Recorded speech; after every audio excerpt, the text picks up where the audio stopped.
Hello friends, previous lecture में हम लोग मोल फ्रैक्शन के बारे में डिस्कस कर चुके हैं।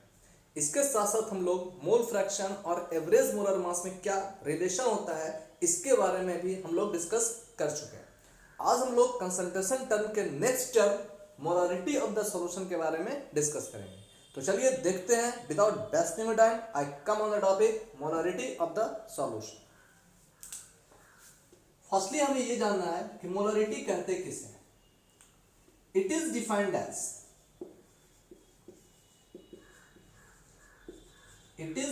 as the total number of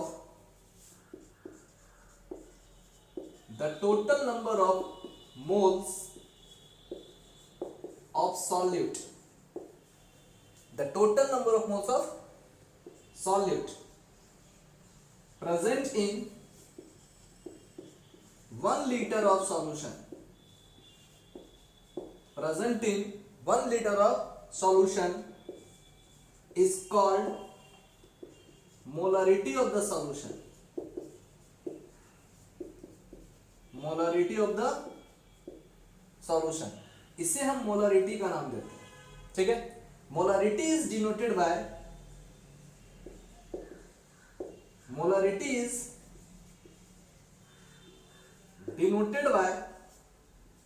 capital M, जिसे हम कैपिटल एम से डिनोट करते हैं। ठीक, hence according to definition we can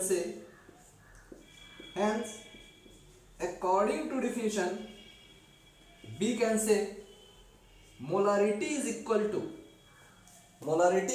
equal to total number of moles of solute. Molarity is equal to total number of moles of solute present in 1 liter of solution. यहाँ 1 litre of solution क्या indicate कर रहा है? Volume को indicate कर रहा है। यानी हम कह सकते हैं यहाँ पर कि molarity is equal to total number of moles of solute upon volume of the solution in litre. It is the formula of molarity. यानी मोलारिटी इज इक्वल टू क्या हो गया? Total number of moles of solute upon क्या हो जाएगा? Volume in litre, और is equal to total number of moles को indicate करने के लिए हम n का यूज करते हैं। ठीक है, जहां n क्या इंडिकेट कर रहा है? Number of moles. वॉल्यूम को इंडिकेट करने के लिए हम v का यूज करते हैं, है ना, वॉल्यूम इन लीटर, बगल में लिख देते हैं इन लीटर। इसलिए n is equal to, formula मेरा क्या आ गया? n is equal to n upon v, जहां v क्या होगा? In litre, v in litre. ठीक है, यानी molarity is equal to n upon v in litre. चलिए अब देखिए,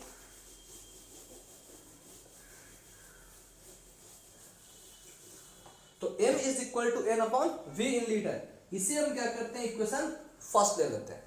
अब from equation first we can say, equation first से हम क्या कर सकते हैं? देखिए, तो m is equal to n upon v। ठीक है, m is equal to n upon v, ये इक्वेशन फर्स्ट से हम लोग कैलकुलेट कर चुके हैं। ठीक है, अब हमें क्या जानना है? Unit of molarity,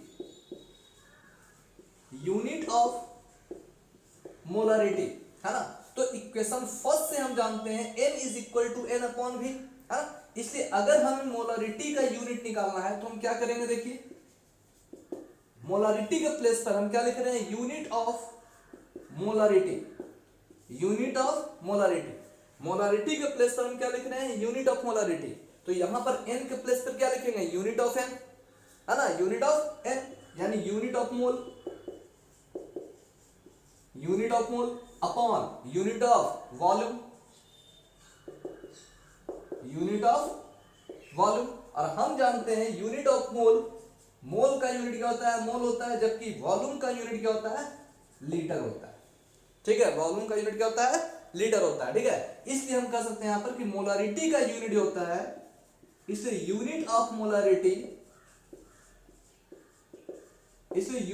molarity is equal to क्या होता है? मोल पर लीटर, जिसे हम मोलर का भी नाम देते हैं, जिसे हम मोलर का भी नाम देते हैं। यानी मोलरिटी का यूनिट क्या होता है, मोल पर लीटर, या फिर हम कह सकते हैं मोलर, ठीक है, जिसे रिप्रेजेंट करेंगे हम एम से, ठीक है, जिसे हम रिप्रेजेंट करेंगे एम से। यानी यूनिट ऑफ मोलरिटी कितना होता है, मोल पर लीटर, या फिर उसे हम मोलर का नाम देते हैं, ठीक है। चलिए अब देखिए, again from equation first, we can say m is equal to n upon v, m is equal to n upon v, जहां v क्या है, वॉल्यूम इन लीटर, लीटर में, हाँ, इसलिए हम कह सकते हैं कि n number of mole is equal to molarity into v in litre, v in litre. और हम क्या कर सकते हैं, n is equal to m into v in litre, और एक लीटर इज इक्वल टू क्या होता है, 1000 millilitre, 1000 millilitre, 1 litre is equal to 1000 millilitre, 1000 millilitre, ठीक है। अब देखिए, और हम क्या कर सकते हैं, इसलिए n upon 1000 is equal to n into v in millilitre. यहां पर क्या बच गया, मिलीलीटर, चूंकि कह रहे हैं यहाँ पर लीटर था, लीटर को हम कन्वर्ट किस में कर दिए, मिलीलीटर में, तो 1 लीटर इज इक्वल टू क्या होता है, 1000 मिलीलीटर, ठीक है। अब इस 1000 को हम क्या किए, नीचे की ओर ले आए, है ना, तो क्या हो जाएगा, n upon 1000 is equal to m into v volume in millilitre, ठीक है। अब ध्यान दीजिए, n अपॉन 1000 को हम क्या करते हैं, मिलीमोल, इसे क्या करते हैं, मिलीमोल, ठीक है, मिलीमोल, इसलिए millimole is equal to molarity into v in millilitre, ठीक है। ये भी आपका क्या हो गया, एक फार्मूला आ गया। अगर आपको क्वेश्चन पूछा जाए, है ना, मिलीमोल में, तो आपको क्या करना है, मिलीमोल का यूज करना है, यानी इस फार्मूला का हम यूज करेंगे, ठीक है। यानी ये सब जो होता है, बहुत से कन्वर्सन टर्म में लीटर को मिलीलीटर, मोल को मिलीमोल, है ना, में कन्वर्ट करने के लिए आता है, ठीक है। इसलिए ये फार्मूला जो है, ये भी आपके लिए बहुत ही इंपॉर्टेंट है, ठीक है। तो याद रखना है, मिलीमोल इज इक्वल टू क्या आ जाएगा, m इंटू वी मिलीलीटर, ठीक है। अब सिमिलरली ध्यान दीजिए, अब अगर कहा जा रहा है यहाँ पर, जब मिलीमोल, यानी जब नंबर ऑफ मोल को 1000 से डिवाइड किए, जब नंबर ऑफ मोल को 1000 से डिवाइड किए, तो इसे हम क्या करते हैं, मिलीमोल करते हैं, ठीक है। उसी प्रकार अगर क्वेश्चन में अगर दे दे m अपॉन 1000, यानी यहां पर मोलारिटी अपॉन 1000, मोलारिटी अपॉन 1000, तो इससे क्या कहेंगे हम, मिलीमोलर कहेंगे, इसे हम मिलीमोलर का नाम देंगे, ठीक है। n अपॉन 1000, तो इसे मिलीमोल का नाम दे रहे हैं, ठीक है। उसी प्रकार अगर मोलारिटी अपॉन 1000 होगा, तो इसे क्या नाम देंगे, मिली मोलर का नाम देंगे, ठीक। अगर उसी प्रकार मोलारिटी को अगर 1000, है ना, डिवाइड कर रहे हैं, तो मिलीमोल, अगर केवल 100 से डिवाइड करेंगे, तो इसे क्या कहेंगे, सेंटीमोलर कहेंगे, इसे हम सेंटीमोलर का नाम दे रहे हैं, ठीक है। m upon 1000 is equal to millimolar, m upon 100 is equal to centimolar. उसी प्रकार अगर यहाँ पर m अपॉन 10, है ना, उसी प्रकार अगर हम m अपॉन 10 लेते हैं, तो इसे क्या कहेंगे हम, इसे कहेंगे डेसीमोलर, क्या कहेंगे इसे, डेसीमोलर। और अगर m अपॉन 2 अगर लेते हैं, तो इसे कहेंगे सेमीमोलर, ठीक है। ये सब क्या है, न्यूमेरिकल क्वेश्चन में ये सब पूछा जाता है, ठीक है ना। ये सब क्या होता है, न्यूमेरिकल प्रॉब्लम में पूछा जाता है, ठीक है। यानी आपसे डायरेक्ट पूछ देगा सेमीमोलर, तो सेमीमोलर का मतलब क्या होता है, इसका मतलब जो है m अपॉन 2, ठीक है। डेसीमोलर का मतलब क्या है, कि मोलारिटी का 10th पार्ट, ठीक है। इसका क्या हो जाएगा, 100 पार्ट, इसका क्या हो जाएगा, 1000 पार्ट, ठीक है। इसे हम क्या नाम देते हैं, मिलीमोलर, इसे सेंटीमोलर, इसे डेसीमोलर, इसे क्या करते हैं, सेमीमोलर, ठीक है ना। चलिए एक क्वेश्चन ले लेते हैं, क्वेश्चन से बहुत इजी समझ में आ जाएगा कि आखिर इसका यूज क्या होता है, ठीक है। चलिए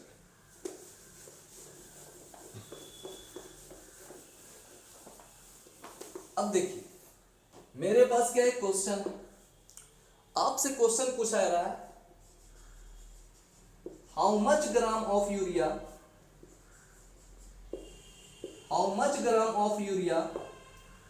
is dissolve, how much gram of urea is dissolved in 200 milliliter of solution, 200 milliliter of solution, then the solution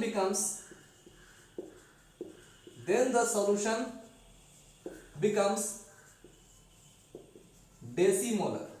ठीक है, अब देखिए यहां पर क्या गया, डेसीमोलर।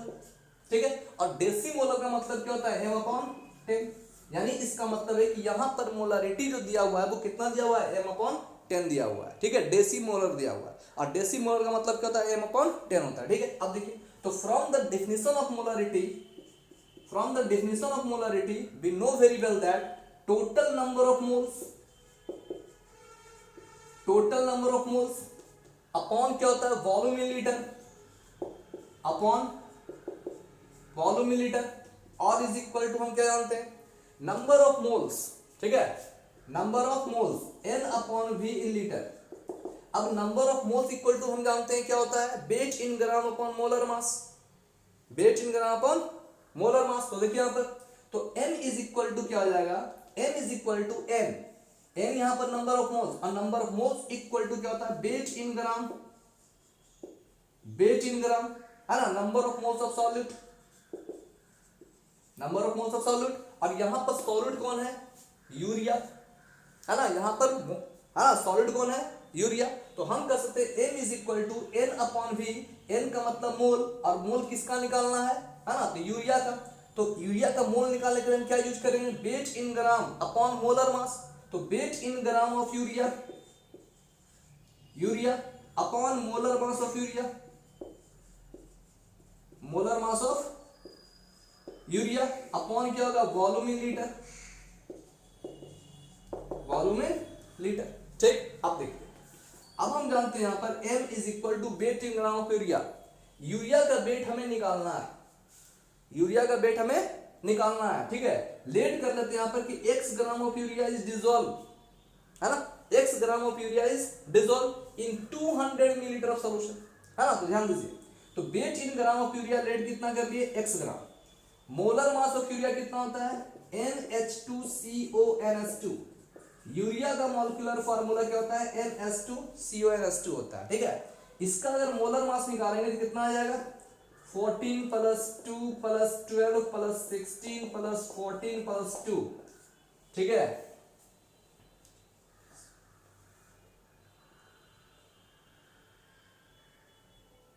कितना हो गया देखिए, 16 32 48 इतना। ठीक है, 14 16 दूनी 32 34 44 60। ठीक है, यानी इसका मोलर मास कितना आ गया, 60। तो x अपॉन क्या हो जाएगा, 60 अपॉन वॉल्यूम इन लीटर। यहां वॉल्यूम जो दिया हुआ है वो कितना दिया हुआ है, 200 मिलीलीटर दिया हुआ है। इसको क्या करना है, लीटर में चेंज करना है। तो क्या करेंगे, 200 मिलीलीटर को हम क्या किए, 1000 से डिवाइड करके इसको लीटर में चेंज कर दिए। ठीक है, अब देखिए यहां पर और हम क्या कर सकते हैं, m का वैल्यू कितना दिया हुआ है, देखिए डेसीमोलर।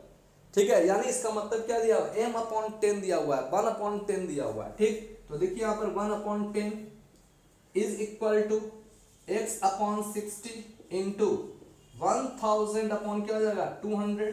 अब इसको डिवाइड कर दीजिए, 5 हो गया। ठीक है, इसको डिवाइड कीजिए 5 से, कितना आ जाएगा, 12 टाइम्स में। ठीक है, और इसलिए x इक्वल टू कितना हो जाएगा, 12 अपॉन 2, 12 अपॉन 10, है ना, 12 अपॉन 10 इज इक्वल टू कितना हो जाएगा, 1.2 मोलर, 2 ग्राम सॉरी। ठीक है, 1.2 ग्राम, चूंकि x निकालना है, x है ना, चूंकि वेट इन ग्राम निकालना है, इसलिए x का अमाउंट कितना होगा, 1.2 ग्राम। यानी ये इंडिकेट कर रहा है कि 1.2 gram of urea is dissolve in 200 millilitre of solution, then it becomes 1/10 molar. तो ये क्या होता है, डेसीमोलर में चेंज हो जाता है। ठीक है ना, तो ये क्या होता है, 1 डेसीमोलर बन जाता है। कोई दिक्कत है ना। चलिए एक न्यूमेरिकल प्रॉब्लम और ले लेते हैं। ठीक है, इससे और ज्यादा क्लियर समझ में आएगा। अब देखिए एक क्वेश्चन और ले लेते हैं उसी प्रकार। कहा जा रहा है यहां पर, how much gram of NaCl is dissolved in 200 milliliter of solution then the solution becomes सेमीमोलर, becomes सेमीमोलर। अब यहां देखिए क्या दिया हुआ है, सेमीमोलर। अब करा कितना ग्राम NaCl को अगर डिसॉल्व किया जाता है 200 मिलीलीटर सॉल्यूशन में, है ना, कि ये सेमीमोलर बन जाता है। ठीक है, सेमीमोलर का मतलब क्या होता है, m/2, मतलब क्या होता है, ये क्या होता है, हाफ मोलर हो जाता है। ठीक है, हाफ मोलर हो जाता है। ठीक है, तो from the definition of molarity we know very well that number of moles of solid, number of moles of solid upon क्या होता है, V, volume in litre, volume in litre. ठीक है, अब देखिए, अब यहां जो है number of moles of solid, solid यहां पर कौन है, NaCl, NaCl का नंबर ऑफ मोल्स निकालना है। नंबर ऑफ मोल कैसे निकलता है, weight in gram upon molar मास। अब देखिए हमें वेट इन ग्राम NaCl का वेट तो दिया हुआ है नहीं, हमें निकालना है। लेट कर लेते हैं यहाँ पर कि x gram of NaCl, x gram of NaCl, और NaCl का मोलर मास कितना हो जाएगा, Na प्लस Cl, इसका होता है 23, इसका 35.5, NaCl का मोलर मास कितना हो जाएगा 58.5। ठीक है, यानी x upon 58.5 upon volume in litre. यहाँ वॉल्यूम कितना दिया हुआ है 200 मिलीलीटर। ठीक है, इसे लीटर में चेंज कर देंगे, यानी 200 अपॉन क्या हो जाएगा 1000।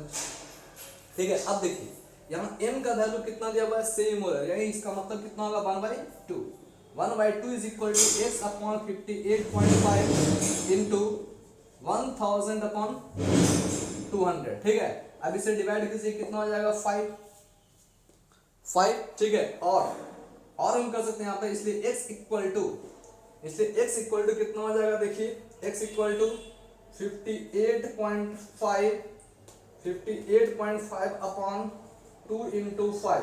ठीक है, is equal to 58.5 upon 10 is equal to 5.85। ठीक है, इतना आएगा। यानी इसका मतलब है कि 5.85 ग्राम ऑफ NaCl को अगर हम 200 मिलीलीटर सॉल्यूशन में डिसॉल्व करेंगे, ठीक है, तो ये क्या होता है, सेमीमोलर बन जाता है ना, सेमीमोलर बन जाता है। ठीक है, इस तरह से आप मोलरिटी के क्वेश्चन को सॉल्व कर सकते हैं। ठीक है, इससे रिलेटेड और ज्यादा न्यूमेरिकल्स के लिए हम नेक्स्ट लेक्चर में डिस्कस करेंगे। ठीक है, तब तक के लिए धन्यवाद, थैंक यू।